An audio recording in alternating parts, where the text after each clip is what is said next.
How do you find the food, the The Ugandan food? food Have is you tried the good. Ugandan food? Yeah, we just had a mukbang. Mukbang. Yeah, Yes. the Ugandan food is good. It's like What is your best food? whatever the motoke I had. Okay. That much.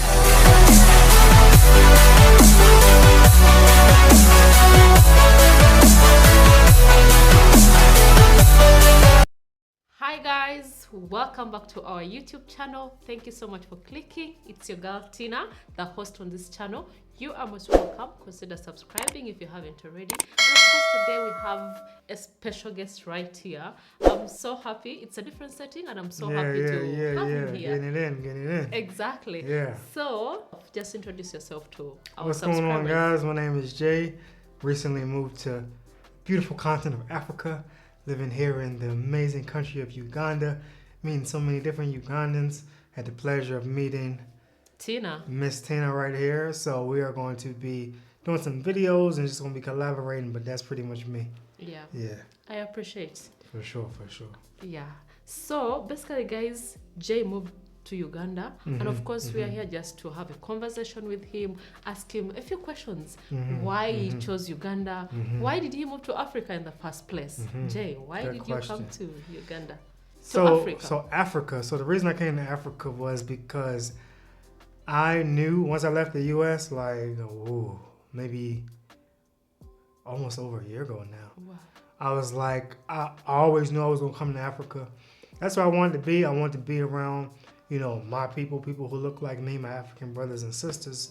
But it just took a while to get there. Like Africa is it's not a stone's throw away. It's this was a 19-hour flight. Oh my God. It's a long flight. This is not. So you flew from the U.S. straight? I flew from Mexico because I was in Mexico. Okay. I flew from Mexico to Istanbul to Rwanda to Uganda. To Uganda, 19-hour drive. Yes. I mean flight. Yes. Wow. It was a long flight.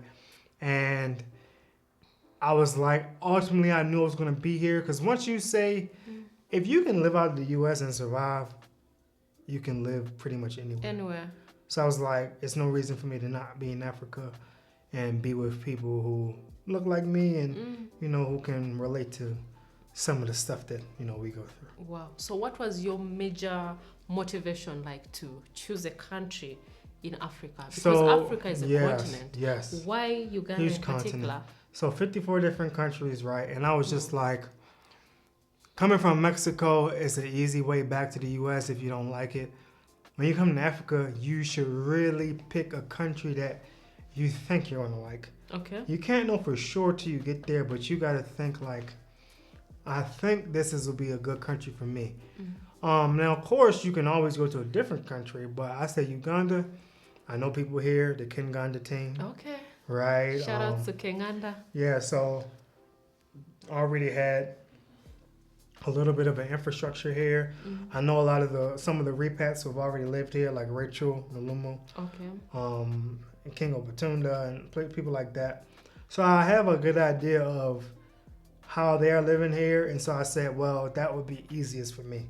Okay. If I didn't know anyone in Uganda, I would have went to Ghana or Gambia because there's a lot of black expats there.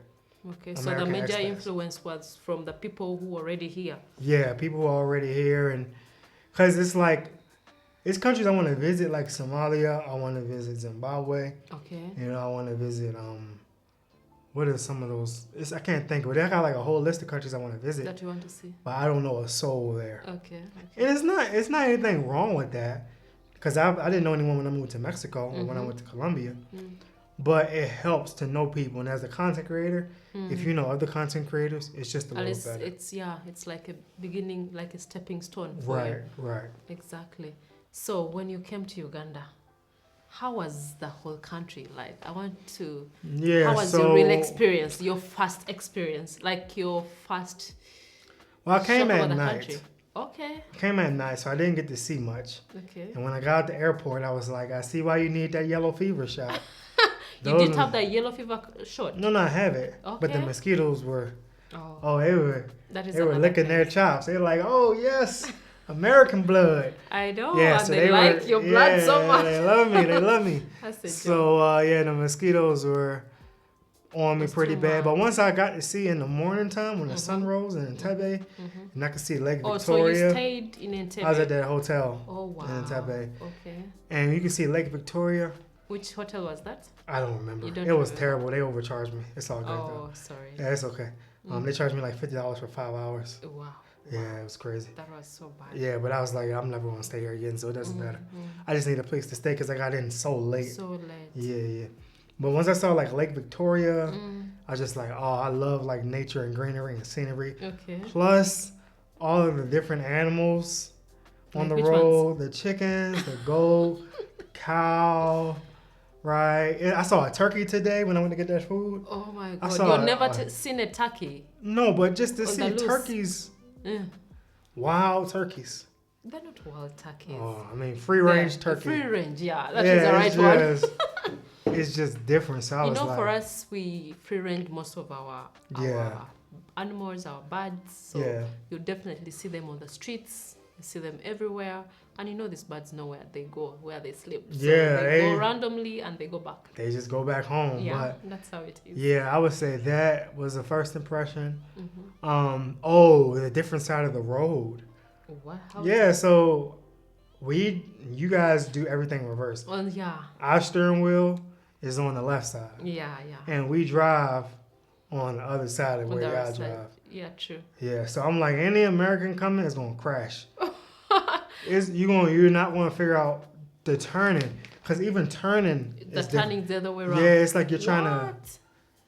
You used to in the U.S. you're used to turning, but it's like if I'm on the right side of the vehicle turning left. Yeah, it's quite difficult. That's different. That's how it is. And I know I can tell you we will be going up the wrong way. That's why when you're coming here, maybe you want to have your own car. You should at least get someone to help you for 1 or 2 get weeks. a driver. Get a driver. Or get a driver to help you at least for 2 weeks. Then you get used to it. Because I know there are some people who want to drive. They'll be like, I want to drive myself. But it's not advisable. And even haven't you seen the way people drive around the city? Some of them quite different. Got a lead. We call it a lead foot. Yeah. Meaning that they can't control how fast they press the pedal. Like they just have a heavy lead foot. No, they do defensive driving most of the time. Yeah. And of course now you know how it is with the border, the motors, the borders, yeah. Yeah, it's quite different. Yeah. If it's your first time, you freak out. Yeah. Yeah. So what about like the people? How do you find them? The people are nice, except when you got to go to a restaurant or grocery store. Because then they just seem like, why am I here? Like, what does my life come to? Like, we were talking about in another video how, like in the U.S., when someone hands you something, you hand it back to them. So, like, if I was like, oh, this is your card, thank you, and you go to pay, because it's looked at as, like, disrespect. If, say you're the cashier, right? Yep. And you got your hand out, going to take my money, and I do this. That is rude. That is so rude. So when I hand it to them and they just throw it and start going on to the next person, it's just different. So different. And it's just like, it's weird. But I think it's just to some places where, of course, we lack the customer service a little bit in some places. But of course, if you go to bigger places where it's not everywhere, but yeah. But that is really so common. I really agree with you. Like, our Ugandan should change on that. So I would say you will notice that, like, say you're going to the grocery store and you want to look for something.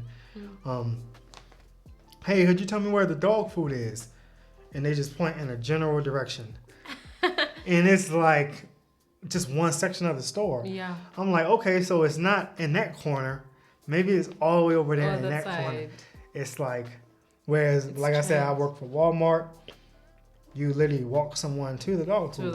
Okay, we have Purina, we have this, we have that.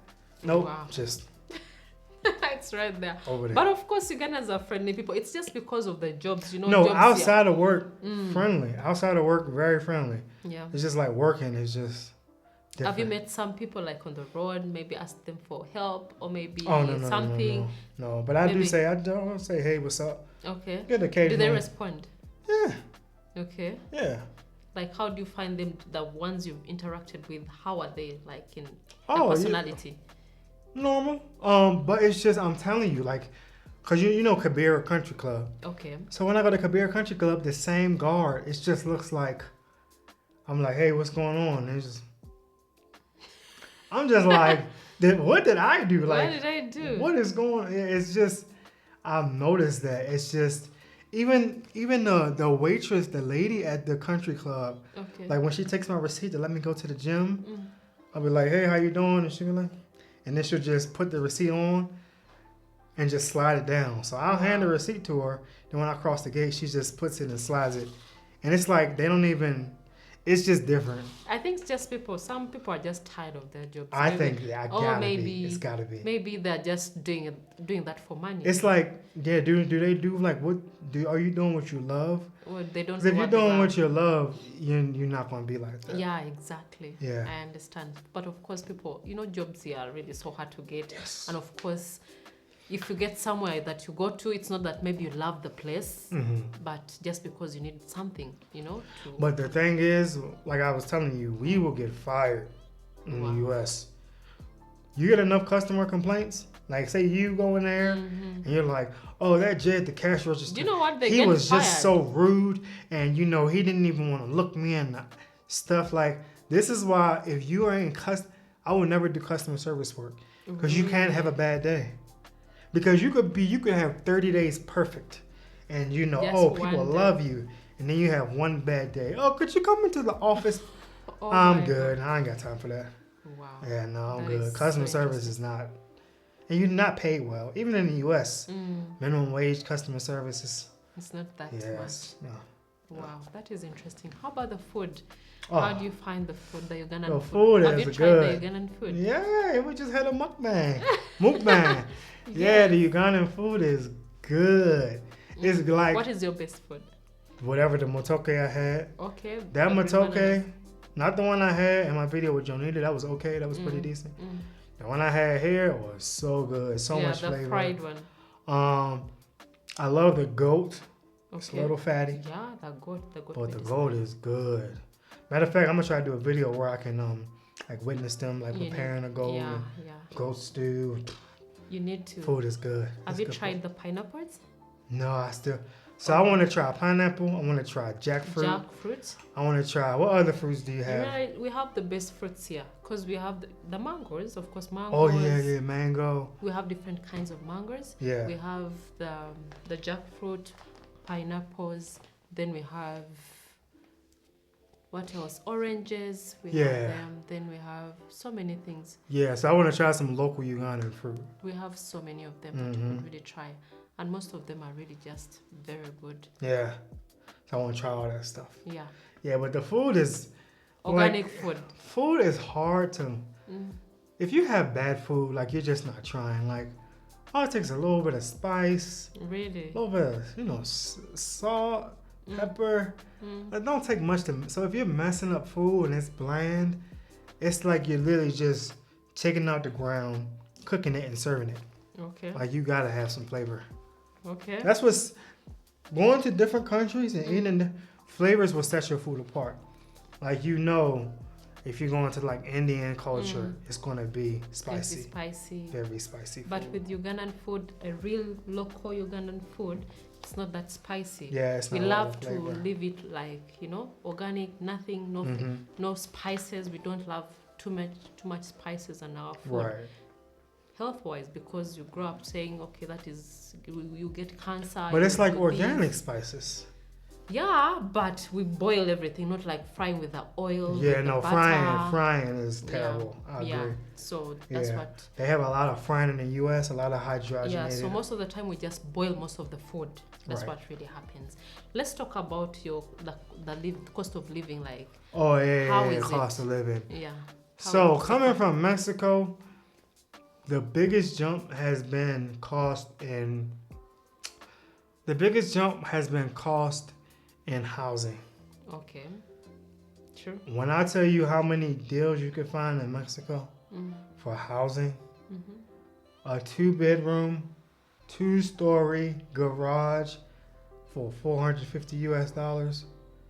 But here, I don't know if it's just Kampala, but it just seems like the prices are just so much more expensive, and it's not like that place justifies the price. Yeah, it's just within the city that, you know, accommodation is quite expensive. Yeah. But if you move outside the city, Yeah, I saw some nice houses in Taipei. you'll be able to get very nice houses at a cheaper price. Yeah. And even modern ones. Yeah. Because within the city, these are old buildings that they have just renovated. Right. They're just making it good because it's near the city center. It's accessible to everything. So of course, the landlords hike their prices. Yeah. And of course, some of these facilities are not even to people's expectations, but because it's accessible, it's really expensive. But if you move further out of the city, trust me, you definitely have even a bigger house. And that's what I want to do. If I saying long term, I don't know if I would stay in Kampala per se. I would rather stay on the outside where I can get more bang for my buck. I can have some land. Yep. You know, and have a nice place. To get some land? Maybe, we'll see. I want to see some land. You got a farm, right? So yes, I have a farm. Yeah, I'm gonna check out the farm, see what she got going on the farm. Yeah. So that should be fun. Yeah. You'll definitely have something at least to do for yourself, because if you're thinking of doing business here, this is a place for business. There are so many opportunities. I know by the time you finish your time here, you'll definitely find something to do, and also you'll be open to business, ideas that you can be able to do here, because there are so many potential, things that you can do here. That's what I'm thinking. Okay. Yeah. That should be fun. Haven't you seen that already? Like, don't you see gaps? I see with agriculture. If you can get in agriculture. But we can't. I've convinced him on agriculture, and he's now thinking about it. We can't tell nobody though. Like, just yes. keep that on the low. Like, don't let it. Once you get. And what was really so funny, like when you told me like agriculture is not that common in the US. Not in the metropolitan areas, no. Okay. There's no land for it. It's no space. Wow. Rural areas, yes, there are whole farming communities. Okay. But it's like you got those farming communities try to supply food to millions of people in the city center. Okay. So it's like it's a strain. But here, I feel like literally, I know for a fact, I could grow my own food. I could have my own chickens and pigs. Yeah, true. And I literally would be self-sustaining. All I would need is electricity and internet. Yeah, that is so true. Yeah. Wow, that is interesting. And also still on the cost of living, how about like your expenditure? How do you find it? Everything else is cheap. Everything else is cheap. Okay. Besides housing, which I'm like, because I saw this house, this guy sent me this place. It's like $3,000. I'm just like, that's more than some homes in Maryland cost to rent. Yeah, true. But like the food, going to grocery stores, some stuff is just cheap. Like food is probably gonna be your cheapest expense. Yeah, it's the electronics cheapest. A little high, which I already knew. In Mexico, electronics were high. Really? Colombia, electronics were high. Wow. It's just electronics outside the U.S. are just high for some reason. I guess unless you're in like China. Oh. Yeah, where the stuff is made. It's made. Philippines and we is import cheap. from China as well here. And most of our electronics are fake, so you need to be very careful where you go to. I need my electronics. You need to be very careful. having stuff fry out. Okay. Yeah. So, but other than that, yeah. I know you've not really had like some good time here. You've just come. You have not seen the nightlife. You've not seen fun activities around so far because of the lockdown. Yeah. But I bet you'll definitely enjoy that. No, I got a few more months here, and then I might go to Rwanda a little bit and come back. I'm definitely gonna come back because the Uganda team's here, so I'll be working with them. Wow. But yeah, it's like I like it. Like it's what I expected. Like I always have to keep an open mind. Okay. And I already knew like most places are what you make it. Okay. And so as a content creator, I can make content on the moon. It's just so I already knew when I was going there, I'm just going to show what the city has to offer. Wow. So I've been impressed. I like it. Yeah. And the people are nice too. That is so nice. Yeah, for sure. Wow, that is really interesting, Jay. I really appreciate you coming to the show. Oh, yeah, for sure. Of course, we are going to do more collaborations together. Since he's still around here, we shall be taking him around, see so many things, go for shopping, doing so. Oh, yeah, I want to go shopping. Yeah. See what the prices are like, because Acacia is kind of high. No, No, you can't go to Acacia. Yeah, Acacia, I wanted to get some tennis shoes. It was like $280. Why would you shop in a mall? That's better place. Of course, the mall things. If you have the money and you don't have the time, I had it, I wouldn't. And if you don't have the time, that's when you can be able to I have go it, to the and I'm mall still not going to spend buy. $280 on some tennis shoes. I'm not saying people shouldn't buy things in Acacia Mall, but it's quite pricey, and you can definitely find the same thing somewhere else. That's what I need. Cheaper. I need to find some decent tennis shoes for a decent price. Of course. Same to restaurants. Yeah. Like if you go near the malls, near you know, the center. Yeah. But even the food isn't that bad. It's just the mall is just a little bit pricey. Yeah, it's a little bit pricey because it's the only place that is really open most of the time. Even right now. Yeah. So I think they've even increased, you know, because they have less customers, so they're trying to, you know, make ends meet and make everything, you know, balance. Right. That's what I'm thinking. Yeah, probably. Yeah, that is it. But thank you so much, For Jay. sure. I appreciate everything. So please consider subscribing if you haven't already. Yeah, subscribe to the channel. Then also go to his channel. By the way, if you're watching him for the first time, I'm going to link his channel down below. It is SPK Lifestyle. Yes, sir. Definitely go and check him out. He has very nice content for you. So in case you're moving to Africa for the first time, there's a lot. You can also check out his channel so that you can be able to learn more. He's going to take you through his journey. Yeah, we're going to be doing a lot. Yes. Safaris and animals and all kinds of villages, everything. Yeah, short films. Everything. I'm going to get it going. So he has so much that he's going to be doing out there. And of course, I'll be doing some videos with them well. So I'm really so grateful, guys. Keep on the channel so that you don't miss out on any video, right? Till next time. Bye. Peace.